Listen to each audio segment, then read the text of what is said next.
자, 히브리서 6장 4절부터 6절까지 말씀, 한번 빛을 받고 하늘의 은사를 맛보고 성령에 참여한 바 되고 하나님의 선한 말씀과 내세의 능력을 맛보고도 타락한 자들은 다시 새롭게 하여 회개하게 할 수 없나니, 이는 그들이 하나님의 아들을 다시 십자가에 못 박아 드러내놓고 욕되게 함이라. 자, 여러분, 이 말씀 굉장히 의문 나는 그런 말씀이거든요. 여러분이 생각할 때는 정말 구원받고 내가 혹시 타락하면 하나님이 나를 이렇게 용서하지 않으면 어떡하나, 이런 걱정도 하고 이제 그런 마음이 들거든요.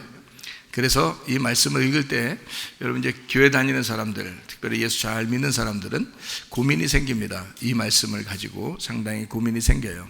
저도 예전에는 이 말씀이 고민이 좀 됐었거든요. 그래서 이 말씀이 여러분에게 고민으로 오는지 아니면 이 말씀이 우리에게 복음으로 오는지 한번 오늘 보도록 하겠습니다. 자, 우리 여기서 일단 제가 질문 하나 할게요. 무슨 질문을 하냐면 이런 질문 한번 해볼게요. 자, 술, 담배 먹는 사람, 그죠? 술, 담배 먹는 사람이 있죠. 그리고 돈에 대해서 약점이 있는 사람이 있죠. 돈에 대해서 약점. 그리고 남자, 여자에 대한 약점이 있는 사람들 있죠. 그러니까 특별히 여자는 남자에 대해서 약점이 있고 남자는 여자에 대해서 약점이 있는 특별히 그런 사람들이 있어요. 그게 없으면은 이제 돈에 대해서 약점이 있는 사람이 있고요. 그게 아니면 이제 술, 담배 이런 데 약점이 있는 사람이 있어요. 자, 이제 제가 전도사 시절에 목사가 되기 전에 어떤 목사님이 저에게 이제 얘기를 한 적이 있었어요. 무슨 얘기를 했냐면, 최 전도사, 목사가 되면 이 세 가지가 굉장히 조심해야 될 문제가 있다. 그래서 어떤 세 가지가 조심해야 될 문제가 있냐면, 술, 담배, 그리고 돈, 그리고 음란, 여자에 대한 유혹, 이것에 대해서 이 세 가지를 굉장히 조심해야 된다.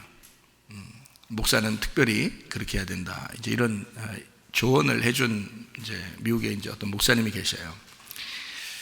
저는 이제 당연히 그렇지.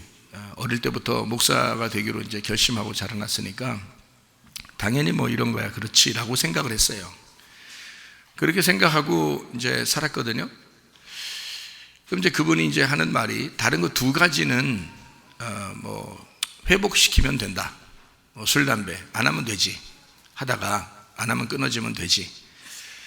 또 돈에 대한 욕심이 생겨서 이렇게 목사가 그러다가 끊어. 그래서 안 하면 되지. 다 이제 환원하고 안 하면 끝나지. 그러면 다 용서가 되지. 그분은 이제 목사님이니까, 목회를 하시던 분이니까, 그때는 전도사였고, 그러니까 그분이 이제 그런 자기의 어떤 목회의 생활 이런 얘기들을 이제 해준 거예요. 도움이 되라고 앞으로도. 근데 이제 그분이 이제 마지막으로 하는 말이, 여자에 대한 문제에 걸리면 이거는 회복이 안 된다. 이거는. 그러니까 다른 거는 그만두면 되는데 여자에 대한 문제는 이게 회복이 안 돼서 계속 끌려가 다닌다.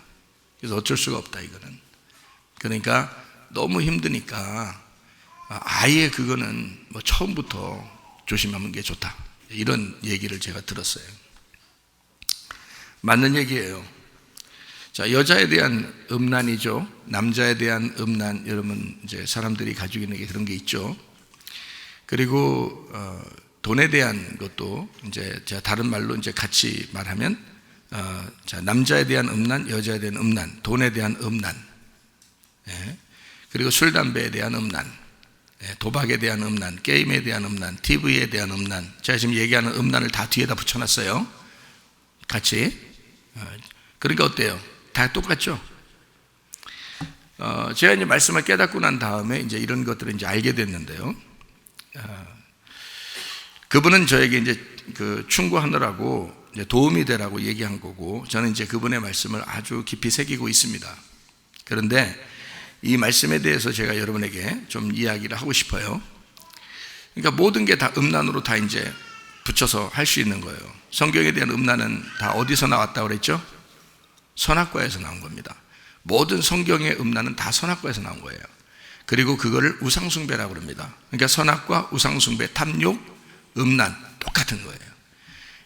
이거를 이제 성경에 전제해 놓고 성경을 쓴 거거든요. 근데 이제 사람들이 겉으로 볼 때 음란에 걸리면 빠져나올 수 없다는 거죠. 용서가 안 된다는 겁니다. 사람과 사람과의 관계니까 이거 걸리면 용서가 안 된다는 거죠.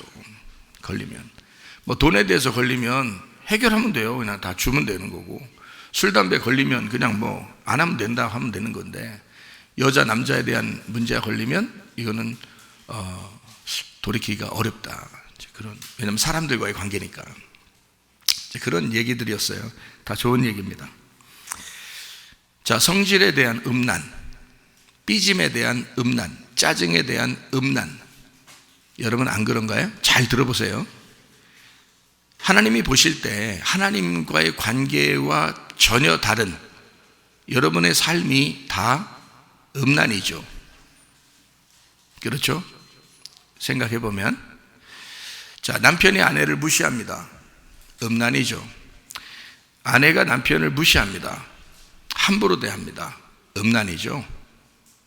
예. 교회에 대해서 사랑하는 걸 잘 모르겠습니다. 교회를 무시합니다. 음란입니다. 자, 이 모든 것들은 다 음란 중독이에요.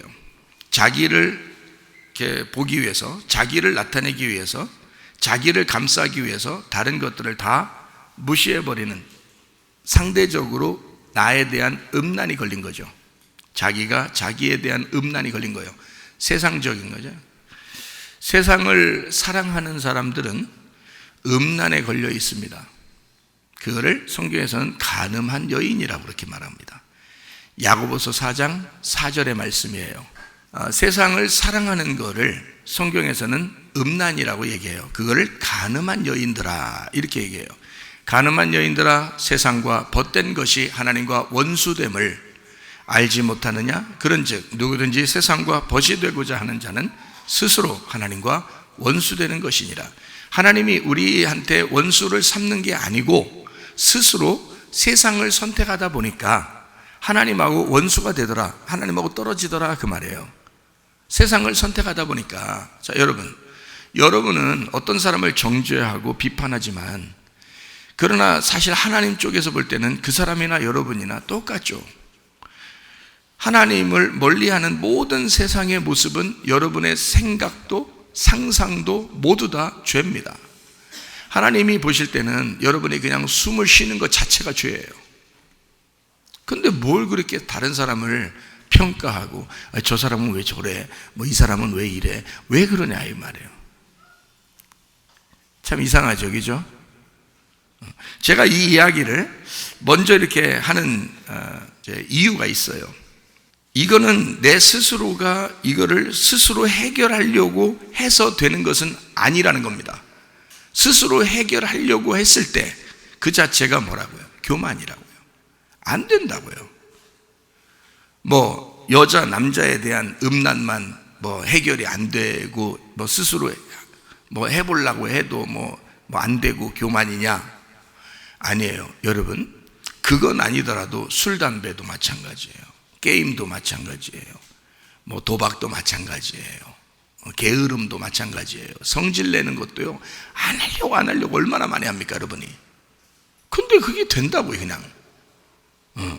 유전적인 어떤 성격, 이것도 그냥 돼버린다고요. 그러니까 자기도 모르게 계속 그렇게 살아가요. 다람쥐 쳇바퀴 돌듯이 그냥 살아간다고요. 돈에 대한 욕심 안 갖추려고. 교회 가서 설교 들으면, 그래, 내가 진짜 마음 놓고 살아야지 하다가도 안 되는 걸 어떡하냐고요. 안 되는 걸, 이거를. 그러니까 그런 모든 것들을 자기가 스스로 해결하려고 해도 안 돼. 이거를 해결하려고 하는 자체가 교만이라. 자기의 의로움에 걸린 것이다. 자기의 도덕성. 나는 이것을 해결해 보려고 이 정도 노력했어. 그러니까 저렇게 노력도 안 하는 사람은 저건 죄인이야. 나는 그래도 괜찮은 사람이지. 나는 이 정도 노력했잖아. 네가 더 잘못했다는 사실을 모른단 말이죠. 누가복음 6장 37절의 말씀을 한번 볼까요? 비판하지 마라. 그리하면 너희가 비판을 받지 않을 것이요 정죄하지 마라. 그리하면 너희가 정죄를 받지 않을 것이요 용서하라. 그리하면 너희가 용서를 받을 것이다. 자, 여러분, 우리 교회에 왔더니 여러분이 내가 다른 사람을 비판했어. 그러니까 여러분 비판 받는 거야, 못 받는 거야? 받죠. 지금 제가 다 얘기하잖아요. 네가 더 나쁜 거야. 네가 더 선악과를 먹은 거야. 네가 더 바리새인이야. 자기가 비판을 했더니 설교가, 하나님 말씀이 자기를 막 비판하더라는 거야. 자기가 어떤 사람을 정죄하고 죄인이라고 했더니 설교가 자기를 막 정죄하고 죄인이라고 하더라 이거예요. 맞죠? 만약에 안 했으면요, 나 그렇게 안 했어 그러면요, 용서하면 용서를 받을 거예요. 그러니까 성경에 있는 대로 똑같아요. 가늠한 여자에게도 사마리아 여자에게도 주님께서는 정죄하진 않았다. 다시는 그렇게 하지 마라 그랬지만, 왜 다시는 그렇게 하지 마라 라고 얘기했냐면, 잘 생각해봐요. 자, 가늠한 여자한테 다시 그렇게 하지 마라. 6번 결혼한 사람한테 다시는 그렇게 하지 마라. 그러면 이제 그 남자 다 버리고 이제 예수님만 따라와야 돼요? 이상하잖아. 예수님이 그 말할 때는 이런 말 한 거예요. 나만 너의 남편이야. 나만 너의 남편이야. 그러니까 그 전에 있던 것들을 따라하지 마라 그 말이에요. 나만 따르라. 나만 생각해봐라. 나만, 내가 빛이니까 이 빛을 따라오너라 그 말이거든요. 그 전에 있던 거를, 나도 너를 정죄하지 않는다. 왜 그랬을까? 그 사람들이 알고 그랬겠느냐 이거예요. 여러분, 죄질 때 뭐 알고 그래요, 모르고 그래요? 욕심내, 승질내, 뭐 게임해, 뭐 게을러, 누구를 미워해, 뭐 술 담배 해, 뭐 음란해, 돈 욕심내. 자, 이런 거를 여러분 알고 했어요, 모르고 했어요? 예? 다 알고 했잖아요. 다 알고 했잖아. 근데 하나님을 만나면 하나님이 우리한테 뭐라고 하냐고 내가 들었다니까. 내가 들었다고요. 뭐라고 하냐면, 하나님은 네가 나를 몰라서 그래. 네가 나를 몰랐기 때문에 그런 거야 라고 분명히 제가 응답받았어요. 하나님을 알면 그렇게 할 수 없는 거지. 하나님을 모르기 때문에 그런 거야. 그러니까 정죄하고 싶은 생각이 없는 거야. 하나님은 여러분의 부모보다 훨씬 더 부모님이기 때문에 그래요. 부모님도 자기 딸과 자기 아들에 대해서는 아무리 잘못해도 다른 사람이 비난한다 할지라도 그걸 감싸주고 싶고, 그거를 용서해주고 싶고 용납해주고 싶은 게 부모님의 마음이거든요. 근데 하나님 아버지가 그러지 않을까? 하나님 아버지도 그러시다고요. 더 그러시다고요. 그러니까 하나님 아버지는 그게 최대의 하나님의 그 변호와 위로와 자기 자식을 그 감싸주는 최대의 말이 뭐냐면, 네가 몰라서 그랬지. 다 내 잘못이야. 네가 몰라서 그래. 그게요, 우리 주님의 말씀, 주님의 반응입니다. 자, 그렇게 보면 정죄할 사람이 아무도 없는 거예요. 누가 누구를 정죄하겠냐고요? 누가 누구를 미워하겠냐고요? 누가 누구를 잘못했다고 비판할 수 있느냐 이거야. 근데 여러분 많이 그렇게 해왔잖아. 그게 더 잘못이라고. 그게 더 잘못이라고. 하나님은 그렇게 하지 않으신다고요. 바리새인 되지 마시고, 자기 스스로 괜히 의롭다 뭐 그렇게 하지 마시고, 예수님 제대로 만나면 모든 것이 해결됩니다.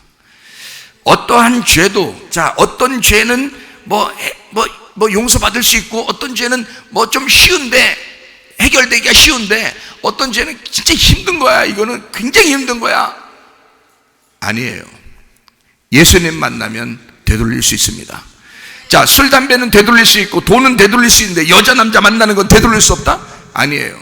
예수님 만나면 다 되돌려집니다. 다 회복됩니다. 어떤 거라도 하나님은 회복시키십니다. 예수님 만나면 그렇게 된다는 거예요. 근데 예수 안 만나니까 그래요. 예수 안 만나니까 해결이 안 나. 의로운 척 하지 마시고, 스스로 바리새인들 되지 마시고, 겸손하게 어린아이처럼 서로가 서로를 용서하듯이 그렇게 살아가시면 됩니다. 제가 어떤 사람을 만나도 이렇게 얘기를 할 수 있어요. 우리 교회에서도 그렇게 얘기하죠. 여러분, 뭐라고 얘기하냐면, 여러분, 회개하지 않는 사람하고는 같이 살 필요 없습니다. 그럼 회개한다 그러면 같이 살아야죠. 그렇죠? 자, 땅에서 남편을 만나고 아내를 만나는 거, 여러분의 진짜 남편, 진짜 아내 아닙니다. 하늘나라 올라가야 진짜 만나는 거예요. 하늘나라 올라가야. 그러니까 이 땅에서는 누구를 만나도 상관없어요. 땅의 사람을 그냥 만나도록 한 거예요, 하나님이. 땅에서 필요하니까 같이 밥 먹으라고. 에? 하늘나라 올라가야 다 진짜가 된다고요. 그러기 전에는 여기서는 필요에 의해서 이 사람도 만날 수 있고 저 사람도 만날 수 있는 거예요. 성경에서는 그래서 우리에게 이혼을 알게 합니다. 그 이혼이 결혼이라는 사실을 깨닫게 하는 거죠. 제대로 이혼해야 제대로 결혼하는 겁니다. 그 말은 무슨 말이냐면, 세상과 내가 같이 간음을 하니까 이 세상과 내가 철저하게 이혼하게 되면 예수 그리스도와 철저하게 결혼할 수 있다라는 얘기예요. 이혼했다라고 하는 그 증서를, 그 증명서를 가지고 예수님에게 찾아오라는 거예요. 그러면 제대로 결혼할 수가 있다 하는 얘기입니다. 그런데 사람들은 자기가 이혼 안 해보려고 그냥 어떻게든지 한번 자기가 의롭다고, 도덕적으로 깨끗하다고 그거 보여주고 싶어서 그렇게 살아보려고 한다고요. 그러니 주님께 제대로 못 돌아간다고요. 자기가 죄인이 아니니까. 자기는 그래도 깨끗하게 사는 것처럼 보였으니까. 누가 자기를 정죄하지 않으니까. 그러니까 주님께 돌아가질 않는다고. 근데 죄인인 사람은요, 만날 때부터 울어요. 한마디만 하면 울고, 두 마디 하면 더 울고, 이미 가슴이 찢어져서 온 거예요. 여러분, 이 세상에서 죄 짓는 게 그렇게 행복한 건 줄 아십니까? 기독교인은요, 죄를 지면 힘들어져요. 기독교인은, 예수를 믿는 사람들은 죄를 지면 힘들어진다고요. 그게 주님을 만나는 길이에요. 상처받은 마음, 고통받는 그 마음, 슬픔이 있는 그 마음을 주님께서 귀하게 보신다고요. 가슴이 찢어진 사람, 소경이 된 사람, 자기가 죽은 사람, 그런 사람들을 주님이 만나 주시죠. 그래서 진짜 결혼이 무엇인지를, 진짜 누굴 만나야 진짜 행복한지를 깨닫게 해주시는 것이 하나님의 말씀입니다. 예수와의 그 결혼, 그것을 알게 하려고 이 세상에서 찢어놓는 겁니다. 그래서 결혼을 멀쩡히 하고 있는 사람들도 말해요. 그냥 가정이 퍽퍽 싫어져요. 예수 제대로 못 만났기 때문이에요. 그런데 그거를 이상하게 안 깨려고 그렇게 난 예수 믿으니까 그것을 깨면 큰일 나지 하면서 붙잡은 사람이 오히려 더 주님께 나오기 어려울 수도 있습니다. 근데요, 바샥 깨뜨려버리고 자기가 없음을 깨닫고, 고통스럽죠. 그 고통이라는 책임은 자기가 다 고스란히 받아야 돼. 이 땅에서 자기가 선택한 거니까 선택한 대로 그대로 고스란히 받거든요. 그 고통 속에서 주님을 찾으면요, 십자가 지신 그 주님이 보여. 그 고통 속에 주님을 찾아가면, 그러면 그 주님이 이 사람의 눈물을 씻어준다고요. 진짜 결혼한다고. 그러다 진짜 결혼한다고요. 주님하고. 참 놀랍죠.